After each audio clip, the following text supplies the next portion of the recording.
If you line up every full-power service rifle ever issued and judge them honestly, you start to see a hierarchy form. Some designs collapsed the moment they touched real combat, while others quietly carried armies for generations. This is a breakdown of 7 levels of battle rifles, starting with the failures and ending with the legends at level 1. Bad. Imagine it's 1941. You're a young soldier standing in freezing mud on the Eastern Front, gripping a rifle that was supposed to represent the future. You pull the trigger, and instead of a shot, the action locks up solid. While soldiers beside you keep firing their bolt actions, you're busy fighting your own weapon. These are the rifles that looked brilliant on paper, but failed instantly under battlefield conditions. Germany's early semi-automatic effort, the G41, is a perfect example. Its unusual gas trap system clogged easily, especially in dirt, snow, and extreme cold. The rifle was heavy, complicated to manufacture, and deeply intolerant of neglect. Frontline troops often abandoned it when simpler weapons were available. Similar disappointments appeared elsewhere. Japan's early semi-auto design struggled with fragility. Egypt's Hakim never fully matched its environment. The American Pedersen rifle stalled at the prototype stage, and the Soviet AVC-36 had a reputation for shaking itself loose under sustained fire. These rifles weren't useless ideas. They were premature answers to a problem that hadn't been solved yet. Level 2. Decent. This is where rifles start functioning reliably most of the time, but still feel like early drafts. They'll perform on the range and even survive combat, but they carry obvious compromises. Germany's FG-42 sits firmly in this category. Designed for elite paratroopers, it combined a lightweight frame with full-power 8mm ammunition and selectable fire.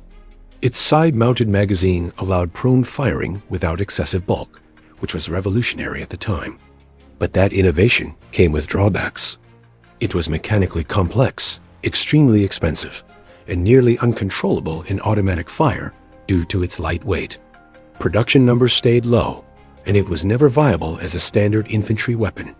Still, its influence was massive. Other rifles at this level include Denmark's Madsen L, the American Johnson M1941 used in the Pacific, improved but still rushed G43 variants, and experimental Swiss semi-auto conversions. These rifles worked. You just knew they could be better. Level 3. Reliable. This is the point where soldiers stop worrying about their rifles and start trusting them.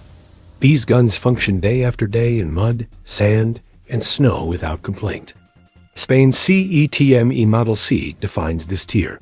Developed in the 1950s, it introduced roller-delayed blowback operation and rugged steel construction, creating a rifle that could absorb abuse without losing function. Its design emphasized simplicity, stamped components, and a low parts count, making it economical as well as durable. While its ergonomics weren't perfect, it earned a reputation for absolute dependability.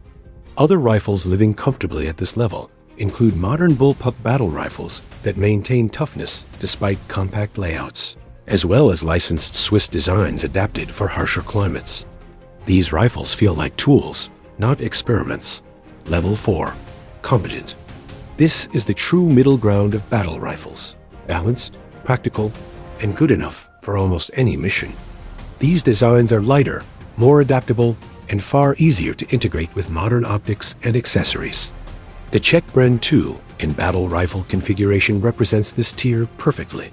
It offers ambidextrous controls, modular barrels, manageable recoil, and excellent accuracy, all wrapped in a design that feels intuitive in the hands. Czech Special Forces value it because it simply works with whatever equipment the mission demands. This level also includes proven rifles like Belgium's FN-49, Israel's modern 7.62 bullpups, Yugoslavia's rugged M77, and modular American platforms that allow caliber changes without redesigning the rifle. These are weapons you'd carry without hesitation. Level 5. Excellent. These rifles earned respect through real service. They weren't flawless, but soldiers remembered them fondly long after replacement. The American M14 anchors this tier. Introduced in the late 1950s, it combined power, range, and accuracy in a traditional package. While its size, weight, and uncontrollable automatic fire limited its effectiveness as a general infantry rifle, its precision refused to fade. Decades later, it returned as a designated marksman rifle when long-range accuracy became essential again. Other standouts here include the original AR-10, reinforced 7.62 Galil variants, France's long-serving service rifles, and the Soviet SVT-40, which brought semi-automatic firepower to a desperate Red Army. These rifles left a legacy. Level 6. Elite. This tier belongs to special forces and missions where failure isn't acceptable.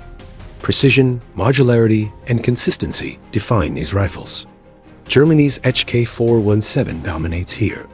Built on the AR platform, but redesigned with a short-stroke gas piston, it delivers excellent accuracy while dramatically improving reliability under sustained fire. It bridges the gap between battle rifle and precision weapon, trusted by elite units worldwide. Sharing this level are Britain's L129A1, Switzerland's exquisitely crafted SG510, Italy's refined BM59, and America's newest generation service rifles, now entering frontline use. Level 7. Greatest of all time. These are the rifles that define the category itself. Weapons that armed alliances, fought on every continent, and set the standard everyone else chased. At the center stands the FN-FAL. Adopted by more than 90 countries, it earned its reputation through balance, power, accuracy, durability, and ease of maintenance.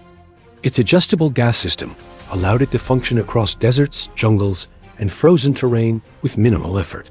Alongside it stand legends like Germany's G3, America's M1 Garand, the modern SCAR, and precision platforms that perfected the full-power rifle concept. These rifles didn't just succeed. They became the measuring stick for everything that followed. If you enjoy this video, please like and subscribe my channel for more information.